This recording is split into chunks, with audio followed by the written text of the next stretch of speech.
So in this Pages tutorial video, I will be showing you guys how to draw on the Pages iPhone application. So once Pages is opened up, as you can tell in the top right, the paintbrush is actually blurred, but to get that to be not blurred, press on the Pages if you're going to add something and it automatically opens up the draw icon. So go to the top right and press on the paintbrush.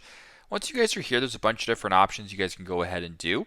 We don't actually want to go ahead and do this one, so instead we'll go to the top right and press on the three dots, press on the purple square, then slide this bar all the way to the right to where it says more options, then go down to where it says add drawing.